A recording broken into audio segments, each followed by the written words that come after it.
जय हिंद दोस्तों। आइए दोस्तों, आप सभी का फिर से एक नए वीडियो पर स्वागत है। चलिए दोस्तों, आज हम आप लोगों को बताएंगे क्लास 10 हिंदी का वायरल पेपर। और दोस्तों, आप भी क्लास 10th में हैं और 20 फरवरी को हिंदी का पेपर देने वाले हैं। तो दोस्तों, आज आप लोगों के लिए आ गया है हिंदी का वायरल पेपर। और दोस्तों, इस बार आप लोगों को हिंदी के पेपर में 100 में 100 करके आना है दोस्तों। तो समय खत्म हुआ, जिसका था इंतजार वो घड़ी आ गया है, क्योंकि यही अंतिम मौका है आप लोगों को कर दिखाने का। और इस बार आप लोग हिंदी के पेपर में 20 फरवरी को 100 में 100 करके आइएगा। ठीक है दोस्तों, तो जैसा कि आप लोग जानते हैं कि हिंदी के पेपर में आपको टोटल समय 3 घंटा 15 मिनट का दिया जाएगा और टोटल पूर्णांक 100 नंबर का होगा। ठीक है दोस्तों, तो आज जितना क्वेश्चन बताएंगे कंप्लीट अगर पढ़ के जाते हैं तो कमजोर से कमजोर स्टूडेंट भी जो कि हिंदी से डरते हैं और अभी तक हिंदी में कुछ भी नहीं पढ़े हैं, 2 दिन शेष बचा हुआ है, एक एक ऑब्जेक्टिव पढ़ के जाइए। इस बार तबाही मचा के आना है और पेपर को इस तरह से लिखना है जैसे एक टॉपर लिख के आता है। ठीक है दोस्तों, तो चलिए दोस्तों क्वेश्चन को स्टार्ट करेंगे। सबसे पहले आप जानते हैं कि 50 ऑब्जेक्टिव क्वेश्चन आपको ओएमआर शीट में भरने के लिए दिया जाता है। ठीक है, तो चलिए एक एक क्वेश्चन को पढ़ेंगे। ये वही क्वेश्चन वही पेपर है जो आपको 20 फरवरी को फर्स्ट और सेकंड सिटिंग में देखने को मिलेगा। जो स्टूडेंट पढ़ के जाएगा वही इस बार हिंदी में 100 में 100 करके आइएगा। तो कमजोर से कमजोर स्टूडेंट भी जो अभी तक कुछ भी नहीं पढ़े हैं, आ जाइए, एक एक क्वेश्चन को कीजिए शानदार तरीके से। आपके सामने क्वेश्चन आ गया है, आंसर आ गया है, केवल पढ़ना है। ठीक है, समय 2 दिन है, कर लीजिए तैयारी हिंदी का और 100 में 100 आप लोगों का पक्का हो गया। ठीक है, तो चलिए एक एक क्वेश्चन इंपॉर्टेंट है। पहला क्वेश्चन देखिएगा, और पहला क्वेश्चन देखने से पहले हम बता दें कि जो स्टूडेंट नए हैं, चैनल पर पहली बार आए हैं, चैनल को सब्सक्राइब कर लीजिएगा। वीडियो अच्छा लगे तो लाइक करके ही जाइएगा। आगामी जो भी एग्जाम है संस्कृत का वायरल पेपर हम आपको करवाएंगे। ठीक है, 100% लड़ने वाला क्वेश्चन है।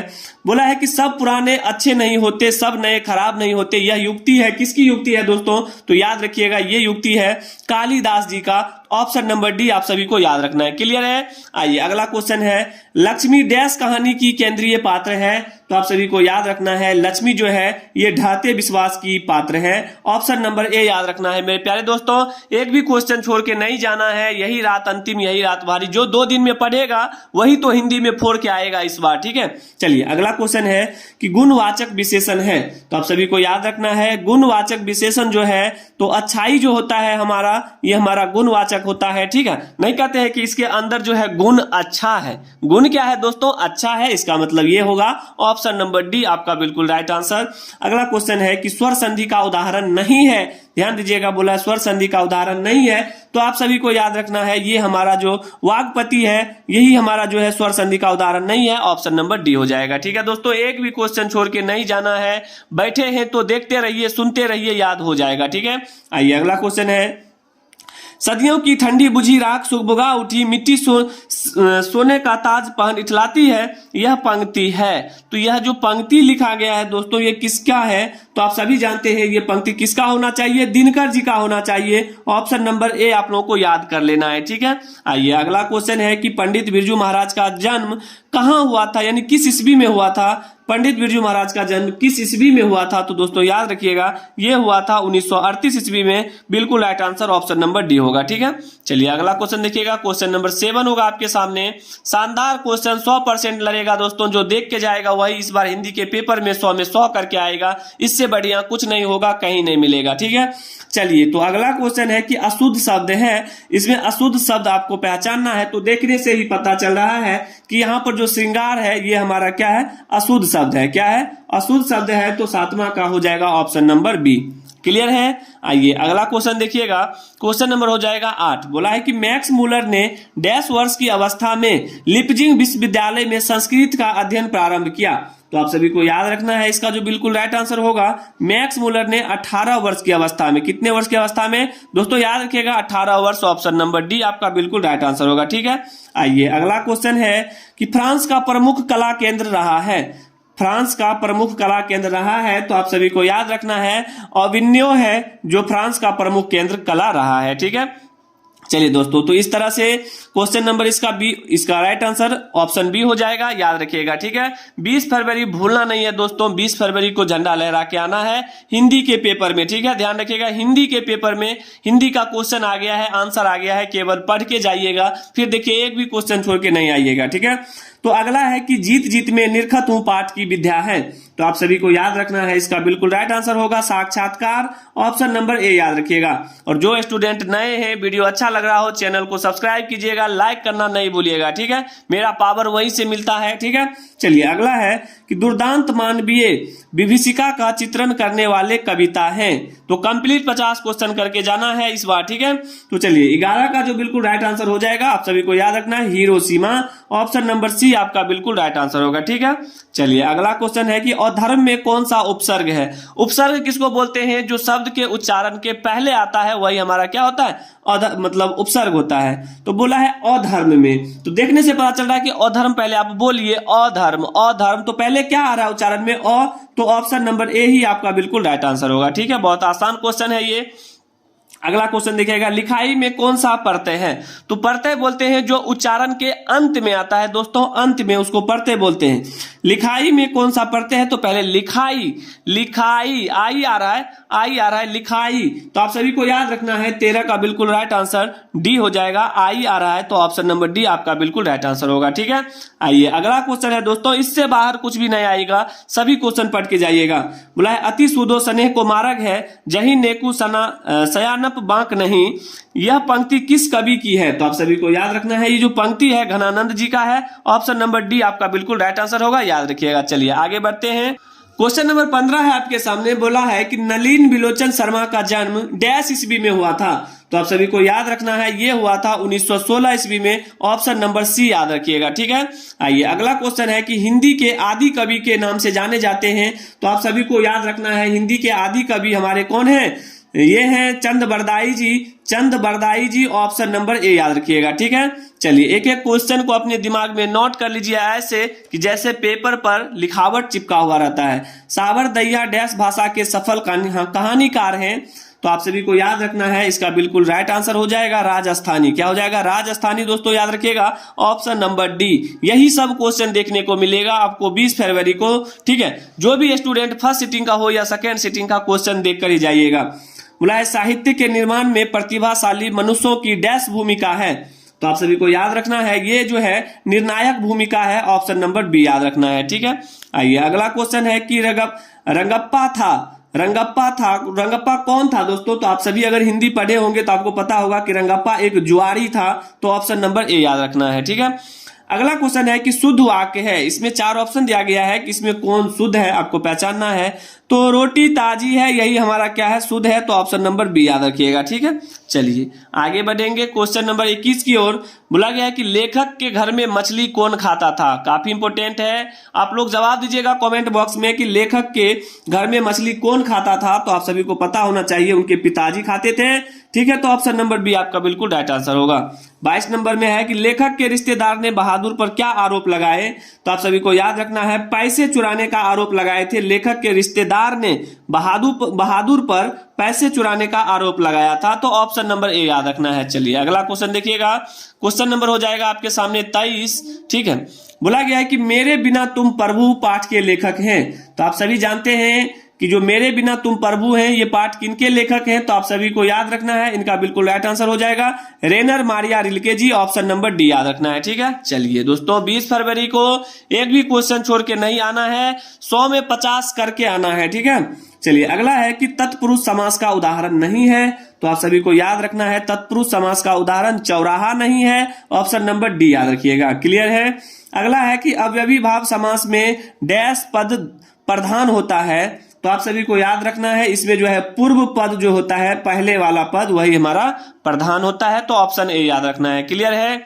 चलिए दोस्तों यही क्वेश्चन देखने को मिलेगा, इससे बाहर कुछ नहीं रहेगा, पढ़ के ही जाइएगा, अंतिम मौका है, कर लीजिए टॉपर की तैयारी। भारत में बेरोजगारी का मुख्य कारण क्या है। तो आप सभी को पता होना चाहिए, ये हो जाएगा जाति प्रथा। क्या हो जाएगा जाति प्रथा, ऑप्शन नंबर ए। अगला है कि शुद्ध शब्द है। तो शुद्ध शब्द इसमें कौन है, अभिलाषा, अभिलाषा, अभिलाषा, अभिलाषा, सभी में अभिलाषा है, लेकिन कोई एक ही सही होगा अभिलाषा, और वो होगा हमारा पहला वाला अभिलाषा, तो ऑप्शन नंबर ए याद रखिएगा, ठीक है। अगला क्वेश्चन है कि घनानंद कवि हैं, तो कैसे कवि हैं, रीति मुक्ति, रीतिवद, रीति सिद्ध, छायावादी। तो आप सभी को याद रखना है इसका बिल्कुल राइट आंसर होगा रीति मुक्त। घनानंद जी जो है ये रीति मुक्त कवि हैं, तो ऑप्शन नंबर ए याद रखिएगा। अगला है कि जन्म से ही पागल है, और उम्मीद करेंगे इसका जवाब आप लोग कमेंट बॉक्स में जरूर दीजिएगा। जन्म से ही कौन पागल था दोस्तों, तो आप सभी को याद रखना है पपाती जो है वो जन्म से ही पागल था, ऑप्शन नंबर बी याद रखिएगा। ठीक है, अगला क्वेश्चन है आपके सामने 30 नंबर की लेखक को मछली खाने से किसने मना किया था, तो आप सभी को याद रखना है ये जो है मां ने, लेखक को मां ने मछली खाने से मना किया था, ऑप्शन नंबर बी याद रखिएगा। क्लियर है। आइए अगला क्वेश्चन देखिएगा, क्वेश्चन नंबर हो जाएगा आपके सामने 31 होगा। ठीक है, चलिए 31 नंबर क्वेश्चन रहेगा आपके सामने। बोला गया है कि पंडित बिरजू महाराज डैश साल के थे तभी उनके पिता का देहावसान हो गया, मतलब मृत्यु हो गया, तो आप सभी को याद रखना है इनका बिल्कुल राइट आंसर जो हो जाएगा वो हो जाएगा हमारा 9.5 साल के, यानी कि पंडित बिरजू महाराज जब 9.5 साल के थे तभी उनके पिताजी जो है मृत्यु को प्राप्त कर गए। ठीक है, चलिए अगला क्वेश्चन है कि स्वामी विवेकानंद ने वेदांतियों का वेदांती किसे कहा है, तो आप सभी को याद रखना है इसका बिल्कुल राइट आंसर होगा Max Muller, option number C याद करके जाइएगा। ठीक है दोस्तों, आइए अगला क्वेश्चन देखिएगा। बोला गया है कि दही वाली मगम्मा पाठ के लेखक हैं। इस बार दोस्तों अगर हिंदी में 100 में 100 करना है तो ये सभी क्वेश्चन पढ़ के जाना ही होगा, क्योंकि ये पढ़ के जाइएगा तो एक भी क्वेश्चन ऑब्जेक्टिव छोड़ के नहीं आइएगा। दही वाली मगम्मा पाठ के लेखक हैं, तो आप सभी को याद रखना है श्रीनिवास जी। कौन है? श्रीनिवास जी, ऑप्शन नंबर ए याद रखिएगा। ठीक है, अगला है कि स्वर संधि का उदाहरण है, इसमें जो भी ऑप्शन दिया गया है इसमें कौन है जो स्वर संधि है, तो आप सभी को याद रखना है इसका बिल्कुल राइट आंसर होगा वधुत स्व। क्या हो जाएगा? वधुत स्व, ऑप्शन नंबर सी आपका बिल्कुल राइट आंसर है जो कि स्वर संधि है। ठीक है, अगला है कि ललित निबंध है। ललित निबंध है दोस्तों, तो आप सभी को याद रखना है नाखून क्यों बढ़ते हैं, ये हमारा ललित निबंध है, ऑप्शन नंबर बी। चलिए दोस्तों आगे बढ़ेंगे क्वेश्चन नंबर 36 की ओर। क्वेश्चन नंबर 36 है दोस्तों। 36 बताने से पहले फिर से आप लोगों को बता दें कि जो भी स्टूडेंट 20 फरवरी को हिंदी का पेपर देने वाले हैं बिल्कुल भी नहीं घबराइए, ये सारा क्वेश्चन पढ़ के जाइए, आपको सभी क्वेश्चन मिल जाएगा। इस बार 100 ऑब्जेक्टिव में 50 में 50 सही करके आना है, और हिंदी के पेपर में टोटल 100 में 100 नंबर आना चाहिए इस बार। ठीक है दोस्तों, सभी चीज हम आपको बता दिए हैं कि गद्यांश कैसे बनाया जाता है, निबंध कैसे लिखा जाता है। देर नहीं कीजिए, वीडियो बना हुआ है, केवल जाकर देख लीजिए। ठीक है, चलिए इतना तो करिए कि आप लोग देख सकते हैं। 36 नंबर है कि नौबत खाने में इबादत पाठ के केंद्र में है। किस पाठ के केंद्र में है, तो आप सभी को याद रखना है इसका बिल्कुल राइट आंसर हो जाएगा बिस्मिल्लाह खां, ऑप्शन नंबर बी हो जाएगा। ठीक है, अगला है कि सर्वनाम का भेद है, तो आप सभी को याद रखना है संबंधवाचक जो है ये सर्वनाम का भेद है, ऑप्शन नंबर ए हो जाएगा। ठीक है, तो अगला क्वेश्चन देखिएगा, 3 बेटे की मां है। किसके पास जो है 3 बेटे हैं, तो आप सभी को याद रखना है ये हैं सीता के। सीता के 3 बेटे हैं, ऑप्शन नंबर बी याद रखिएगा। क्लियर। अगला है कि निम्नलिखित में सर्वनाम है, कौन इसमें जो है सर्वनाम है, तो वह जो है हमारे सर्वनाम है, ऑप्शन नंबर ए याद रखिएगा। ठीक है, चलिए अगला क्वेश्चन देखिएगा। 40 है कि रामधारी सिंह दिनकर रचित पाठ है। ये 50 क्वेश्चन देखकर ही जाइएगा दोस्तों, रामबाण का काम करेगा और इससे बाहर एक भी क्वेश्चन नहीं आएगा। ठीक है, उम्मीद से आप लोग देख के जाइएगा और इस बार 50 करके आना है। रामधारी सिंह दिनकर रचित पाठ है, तो आप सभी को याद रखना है जनतंत्र का जन्म, ऑप्शन नंबर बी बिल्कुल राइट आंसर होगा। ठीक है, आइए अगला क्वेश्चन देखिएगा, क्वेश्चन नंबर 41 हो जाएगा आपके सामने। बोला गया है कि द्वंद्व समास है। द्वंद्व समास कौन सा है, तो आप सभी को याद रखना है ये है हमारा दिन रात जो है ये द्वंद्व समास है, और बीच में जो ये चिन्ह रहता है इसको हम बोलते हैं योजक चिन्ह, ध्यान रखिएगा। चलिए द्रव्यवाचक संज्ञा का उदाहरण है, तो आप सभी को याद रखना है तेल जो है हमारा द्रव्यवाचक संज्ञा का उदाहरण होता है। ठीक है, आइए अगला क्वेश्चन है 43 किस सरहपाद की कीर्ति है। सरहपाद की कीर्ति है, तो आप सभी को याद रखना है इसका बिल्कुल राइट आंसर होगा देहाकोश, ऑप्शन नंबर ए बिल्कुल राइट आंसर होगा। ठीक है, याद रखिएगा। अगला है कि बाबा साहेब भीमराव अंबेडकर का जन्म किस राज्य में हुआ था, काफी इंपोर्टेंट है, तो आप सभी को याद रखना होगा मध्य प्रदेश में बाबा साहब भीमराव जी का अंबेडकर का जन्म हुआ था। ठीक है, अगला क्वेश्चन है कि कविता नहीं है। इसमें 4 ऑप्शन जो दिया गया इसमें कौन जो है कविता नहीं है, तो आपको याद रखना है नौबत खाने में इबादत जो है ये हमारा कविता नहीं है, तो ऑप्शन नंबर सी याद रखिएगा। क्लियर। आइए अगला क्वेश्चन देखिएगा, क्वेश्चन नंबर 46 होगा आपके सामने। ठीक है, क्वेश्चन नंबर 46 है, बोला गया है कि रामधारी सिंह दिनकर का जन्म डैश जिले में हुआ था, यानी किस जिले में हुआ था, तो ये जो हुआ था आप सभी को याद रखना है ये हमारे पड़ोसी है जो कि बेगूसराय जिले में हुआ था। ठीक है, रामधारी सिंह दिनकर जी का जन्म जो है बेगूसराय जिला में हुआ था, तो ऑप्शन नंबर सी याद करके जाइएगा। मोस्ट भी क्वेश्चन है, हर साल ये क्वेश्चन पूछा जाता है। 47 है कि निम्नलिखित में से विशेषण का भेद नहीं है। विशेषण का भेद कौन नहीं है, तो आपको पहचानना है, तो इसका बिल्कुल राइट आंसर होगा प्रविशेषण, प्रविशेषण यानी कि ऑप्शन नंबर ए। ठीक है, आइए दोस्तों, एक एक क्वेश्चन को दिमाग में नोट करके जाइएगा, क्योंकि 20 फरवरी को हिंदी में 100 में 100 लाना है। तार सप्तक का संपादन किया, किसने किया? तार सप्तक का संपादन तो आप सभी को याद रखना है अज्ञेय ने, यानी कि ऑप्शन नंबर डी आपका बिल्कुल राइट आंसर होगा। 49 है कि खोखा के दांत किसने तोड़े? दोस्तों इसका जवाब आप लोग जल्दी से कमेंट बॉक्स में जल्दी से डाल दे, इंतजार करते हैं कमेंट बॉक्स का। तो खोखा के दांत किसने तोड़े? तो आप सभी को पता होना चाहिए, ये मदन ने। किसने तोड़ा? मदन ने। तो ऑप्शन नंबर ए आपका बिल्कुल राइट आंसर होगा। क्वेश्चन नंबर 50 है कि जार शाही डैश में थी, जार शाही डैश में थी, तो आप सभी को याद रखना है सोवियत रूस में जो है जार शाही था। तो ऑप्शन नंबर ए आपका बिल्कुल राइट आंसर होगा। उम्मीद करते हैं दोस्तों 1 से 50 तक कंप्लीट आप लोग समझ गए होंगे। एक बार नहीं, वीडियो 2 बार देखिए, लेकिन सभी क्वेश्चन को घोल के पी जाइए, ठीक है? क्योंकि इस बार आप लोगों को 20 फरवरी को दोस्तों, 20 फरवरी को जो भी स्टूडेंट हिंदी का पेपर देने वाले हैं उनको 100 में 100 आना चाहिए, ठीक है? सारा क्वेश्चन आंसर करवा रहे हैं, केवल आप लोगों को पढ़ना है और इस बार झंडा लहरा के आना है। उम्मीद करते हैं दोस्तों आप लोगों को क्वेश्चन समझ में आ गया होगा। अगर समझ में आ गया है, चैनल पर पहली बार आए हैं तो चैनल को सब्सक्राइब करिएगा, लाइक करना नहीं भूलिएगा। तो चलिए दोस्तों, मिलते हैं अगले पार्ट में नए वीडियो के साथ। तब तक के लिए जय हिंद, जय भारत, वंदे मातरम।